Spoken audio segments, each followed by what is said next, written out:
Hello friends, Praveen study classes के YouTube channel में आप सभी का स्वागत है। मेरे प्यारे दोस्त, मैं हूं प्रवीण कुमार और आप सभी को प्यार भरा नमस्कार। दोस्तों, आज हम लोग बहुत ही महत्वपूर्ण जानकारियों के साथ कुछ प्रश्नों को लेकर आए हैं, जिसमें पहला प्रश्न आपके स्क्रीन पर कहता है कि वृक्क से प्रति मिनट औसत रक्त प्रवाह होता है। और ऑप्शन ए 1000 घन सेंटीमीटर, ऑप्शन बी 1200 घन सेंटीमीटर, ऑप्शन सी 200 घन सेंटीमीटर या ऑप्शन डी 500 घन सेंटीमीटर। तो वृक्क से प्रति मिनट 1200 घन सेंटीमीटर रक्त का प्रवाह होता है। आप जानते हैं कि हमारे शरीर में दो वृक्क पाए जाते हैं और दोनों वृक्क से प्रति मिनट 1200 घन सेंटीमीटर रक्त का प्रवाह प्रति मिनट 1200 घन सेंटीमीटर रक्त का प्रवाह होता है। दूसरा प्रश्न, यकृत एवं मांसपेशियों में ऊर्जा जमा होती है कार्बोहाइड्रेट के रूप में, वसा के रूप में, प्रोटीन के रूप में या ग्लाइकोजन के रूप में। यकृत एवं मांसपेशियों में, तो यकृत एवं मांसपेशियों में ऊर्जा जमा जो होती है ग्लाइकोजन के रूप में जमा होती है। आप जानते हैं यकृत मानव शरीर का सबसे बड़ा अंग है। मांसपेशियों की संख्या, मानव शरीर में मांसपेशियों की संख्या 639 होती है। चलिए तीसरा प्रश्न, वैज्ञानिक जिन्होंने सर्वप्रथम खोज की कि पृथ्वी सूर्य के चारों ओर घूमती है वह कौन थे? न्यूटन, डाल्टन, कॉपरनिकस या आइंस्टीन। तो इस प्रश्न का सही जवाब ऑप्शन सी होगा। इन्होंने ही, कॉपरनिकस ने ही सर्वप्रथम यह बताया कि पृथ्वी सूर्य के चारों ओर घूमती है। ऑप्शन ए में आपको न्यूटन दिख रहे हैं। न्यूटन ने सर्वप्रथम बल के नियम की खोज की, जो बहुत ही बड़ा सराहनीय कदम था इनका। डाल्टन की बात करें तो डाल्टन परमाणु सिद्धांत का आविष्कार किए, और आइंस्टीन की बात करें तो आइंस्टीन जो है सापेक्षता के सिद्धांत को दिए थे। इन्होंने सर्वप्रथम बताया था कि E बराबर mc² होता है। चलिए चौथा प्रश्न कहता है कॉस्मिक किरणें हैं आवेशित कण है या अनावेशित कण है? आवेशित और अनावेशित दोनों हो सकते हैं या उपयुक्त में से कोई नहीं। तो कॉस्मिक किरणें आवेशित कण होती है। कैसा होता है? आवेशित कण। कॉस्मिक किरणें विकिरण में मुख्यतः धनावेशित प्रोटीन भी होते हैं। अल्प मात्रा में इलेक्ट्रॉन, पॉजिट्रॉन, न्यूट्रॉनों एवं गामा रे और फोटोन भी पाया जाता है। चलिए पांचवा प्रश्न, चैल वन्य जीव अभयारण्य किस राज्य में है? हिमाचल प्रदेश, कर्नाटक, उड़ीसा, पंजाब। तो चैल वन्य जीव अभयारण्य भारत के हिमाचल प्रदेश राज्य में स्थित है। किस राज्य में? भारत के हिमाचल प्रदेश राज्य में स्थित है। ऑप्शन कर्नाटक दिख रहा है, बी में कर्नाटक है। कर्नाटक की बात करें तो कर्नाटक में नागरहोल पक्षी अभयारण्य है। उड़ीसा की बात करें तो उड़ीसा में नंदनकानन पक्षी अभयारण्य, और पंजाब में कौन सा है? चलिए छठा प्रश्न, कार्बन का कौन सा अपरूप जियोडेसिक ग्लोबल के रूप में है? फुलरीन, कार्बन नैनो ट्यूब, हीरा, ग्रेफाइट। तो कार्बन का अपरूप जियोडेसिक ग्लोबल के रूप में फ्लोरीन होता है ना। आप जानते हैं कि कार्बन के 3 अपरूप, ऐसे तो हम लोग 9th-10th में 2 ही पढ़े थे, हीरा और ग्रेफाइट, लेकिन यहाँ पर एक और भी जुड़ जाता है जिसको फ्लोरीन कहते हैं। हीरा की बात करें तो हीरा विद्युत का कुचालक होता है।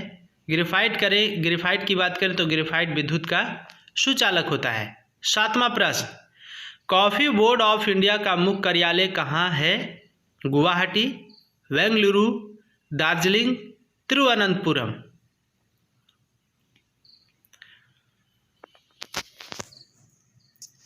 तो कॉफ़ी बोर्ड ऑफ इंडिया का मुख्यालय कहाँ है?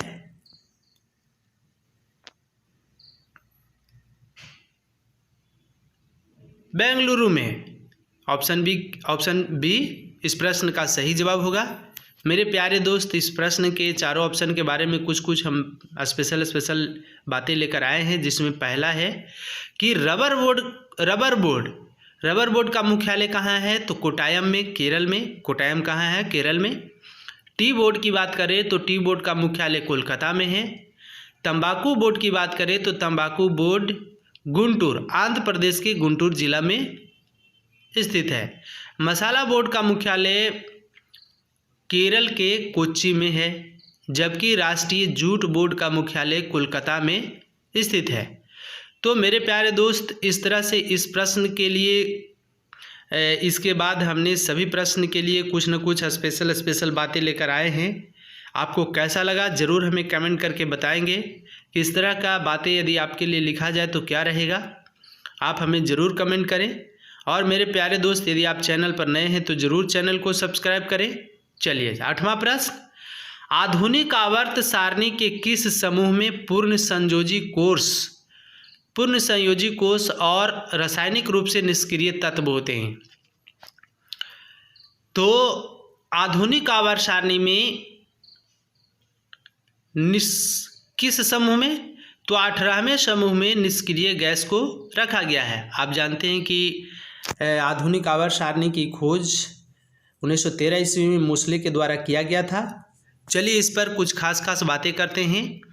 तो इसमें पहला है कि आधुनिक आवर्त सारणी की खोज हेनरी मोसले ने 1913 ईस्वी में किए।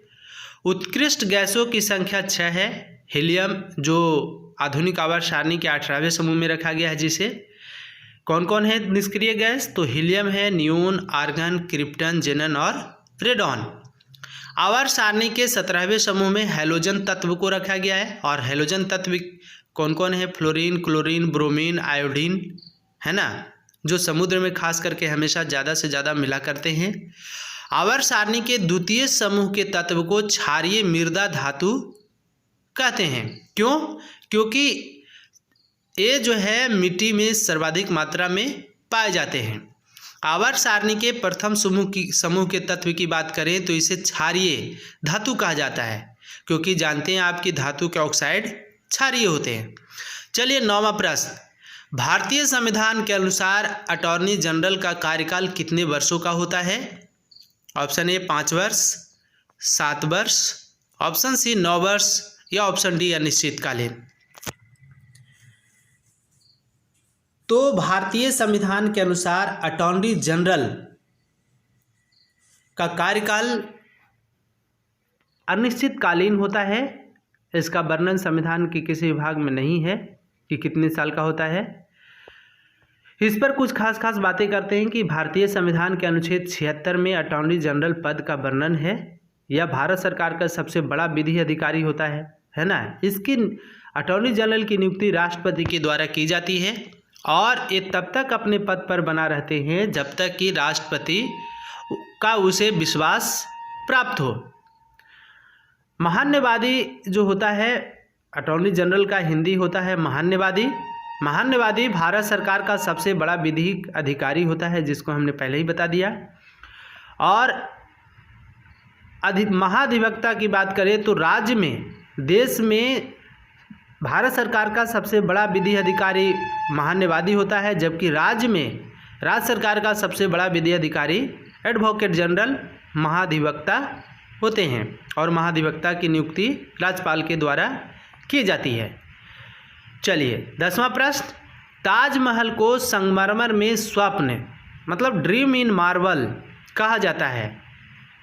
किस स्मारक को पत्थर में स्वप्न कहा जाता है? रंगमहल, पंचमहल, बुलंद दरवाजा या लाल किला? तो बहुत ही इंपॉर्टेंट प्रश्न है। ताजमहल को संगमरमर में स्वप्न कहते हैं, उसी प्रकार से पत्थर में स्वप्न कहा जाता है किसको? पंचमहल को। पंचमहल जो है फतेहपुर सिकरी में स्थित है। पंचमहल को सर्वप्रथम अकबर ने बनाया था, है ना। ताजमहल श्वेत मार्बल से बनाया गया मकबरा है। और लाल किला जो है किससे? लाल पत्थर से बनाया हुआ है। तो इस तरह से मेरे प्यारे दोस्त इस प्रश्न का जो है सही आंसर क्या होगा? पंचमहल। और पंचमहल कहाँ स्थित है तो दिखाई दे रहा है आपको। पंचमहल फतेहपुर सीकरी में है और फतेहपुर सीकरी की स्थापना भी अकबर के द्वारा सर्वप्रथम 1571 ईस्वी में किया गया था। तो इस तरह से आप मेरे प्यारे दोस्त, यदि आपको अच्छा लगा तो ज़रूर लाइक्स एंड कमेंट ज़रूर करेंगे और अपने दोस्तों के पास भी वीडियो को शेयर करिए ताकि हमको भी मोटिवेशन होते रहे। चलिए 11वां प्रश्न, निम्नलिखित में से किस रेगिस्तान में अत्यधिक मात्रा में स्वर्ण भंडार पाया जाता है? अरब के रेगिस्तान में या थार के रेगिस्तान में, मंगोलिया के रेगिस्तान में या अटाकामा के रेगिस्तान में? तो मंगोलिया के रेगिस्तान में सर्वाधिक मात्रा में स्वर्ण भंडार पाया जाता है। अब चलिए बारी बारी से बात करते हैं। मंगोलिया की राजधानी उलान बटोर है और वहाँ की मुद्रा तुगरिक है। मंगोलिया में गोबी मरुस्थल स्थित है जो एक शीत मरुस्थल है। आप जानते हैं मरुस्थल 3 प्रकार के होते हैं, हमने कई बार इसकी चर्चा भी की है। शीत मरुस्थल, उष्ण मरुस्थल और एक क्या होता है, कचकरण। मंगोलिया एक लैंड लॉक देश है जो मंगोलिया लैंड लॉक देश है और यह किस देश में स्थित है, किस महादेश में स्थित है? तो मंगोलिया एशिया महादेश में स्थित है। अटाकामा की बात करें तो अटाकामा मरुस्थल दक्षिण अमेरिका के उत्तर चिली में स्थित है। यह एक उष्ण मरुस्थल है। थार मरुस्थल उत्तर पश्चिम भारत और पाकिस्तान में पाया जाता है। यह मुख्य रूप से भारत के राजस्थान राज्य में अपना ज़्यादा सीमा बनाता है। चलिए 12वां प्रश्न, कितनी भारतीय भाषाओं में सर्वोत्तम लेखन के लिए साहित्य अकादमी पुरस्कार दिए जाते हैं? बहुत ही इम्पोर्टेंट प्रश्न है। 12वां प्रश्न 12 भाषाओं में, 15 भाषाओं में, 20 भाषाओं में या 24 भाषाओं में?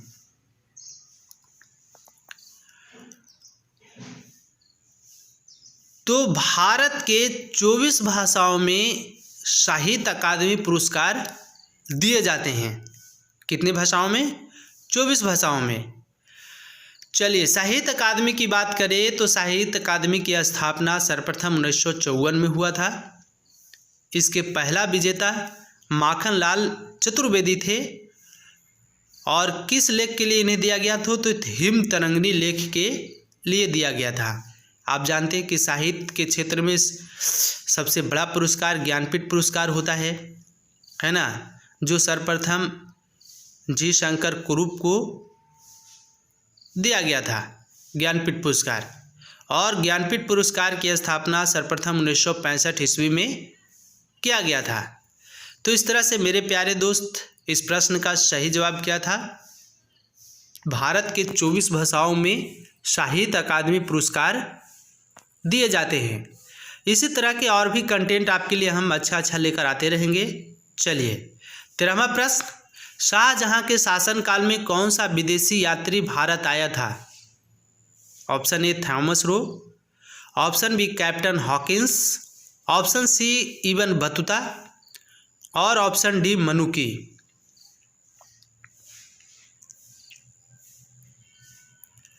तो शाहजहां के शासनकाल में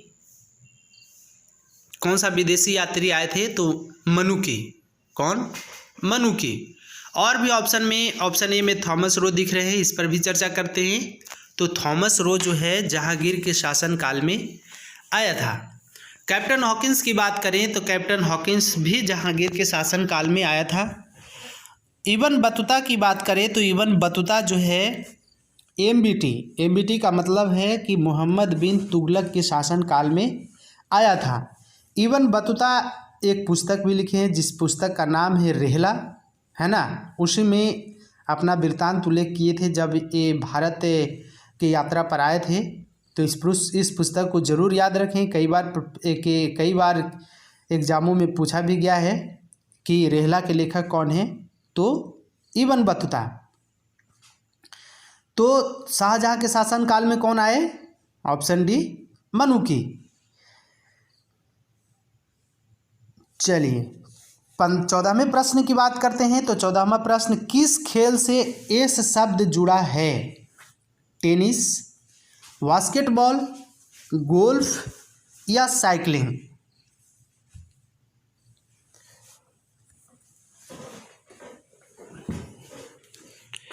तो एस शब्द जो है किस खेल से जुड़ा हुआ है? तो इसका सही जवाब ऑप्शन ए टेनिस होगा। टेनिस से एस शब्द खेल जुड़ा हुआ है। अब चलिए बारी बारी से सबके बारे में बात करते हैं। इसमें पहला है बास्केटबॉल। बास्केटबॉल का आविष्कार जेम्स स्मिथ के द्वारा किया गया था और जेम्स स्मिथ कहाँ के थे?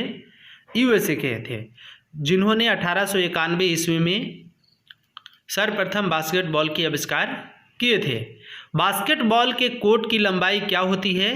तो बास्केटबॉल के कोर्ट की लंबाई 28 मीटर, जबकि बास्केटबॉल के चौड़ाई कितना होता है? 15 मीटर। तो हमेशा याद रखें इसको, बहुत ही इंपॉर्टेंट क्वेश्चन है। एक बार बिहार के अमीन के एग्जाम में इसे पूछा भी गया है कि बास्केटबॉल के कोर्ट की लंबाई और चौड़ाई क्या होता है। गोल्फ की बात करें तो गोल्फ का आविष्कार स्कॉटलैंड में हुआ था। गोल्फ में एक शब्द प्रयोग होता है टी, और टी का अर्थ होता है कि वह समतल भूमि जहां से पहला शॉट लगाया जाता है। गोल्फ से संबंधित शब्दावली बोगी, आयरन, बंकर, कोर्स, निवालिक और फॉर्मोसा है। चलिए 15वें प्रश्न, नेपाली भाषा मुख्य रूप से किस राज्य में बोली जाती है? कर्नाटक में, राजस्थान में, सिक्किम में या आंध्र प्रदेश में? नेपाली भाषा मुख्य रूप से किस राज्य में बोली जाती है? तो मेरे प्यारे दोस्त, नेपाली भाषा मुख्य रूप से सिक्किम में बोला जाता है। आप जानते हैं कि यह जो है उत्तर भारत नहीं, पूर्वोत्तर भारत में ही स्थित है, 7 सिस्टर से पहले, और नेपाल से सटा हुआ ही है। आप सिक्किम जाएं या नेपाल जाएं तो कोई भी अंतर उसमें नहीं है। सिक्किम के बाद नेपाल ही पड़ता है, तो उसका नेपाल का प्रभाव तो इस पर पड़ेगा ही। तो नेपाली भाषा मुख्य रूप से सिक्किम में बोली जाती है। तो इस तरह से मेरे प्यारे दोस्त 15 प्रश्नों का यह सुंदर सेट समाप्त होता है। आपको कैसा लगा मेरे द्वारा ये किया गया प्रयास? आप ज़रूर हमें कमेंट करें। यदि आप चैनल पर नए हैं तो चैनल को ज़रूर सब्सक्राइब करें, साथ ही साथ बेल आइकन को भी प्रेस करें, ताकि आपको मेरा कोई भी वीडियो का नोटिफिकेशन आपको तुरंत मिले।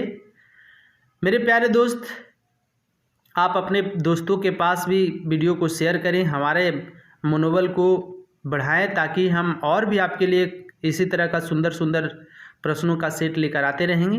तब तक के लिए आप सभी को धन्यवाद।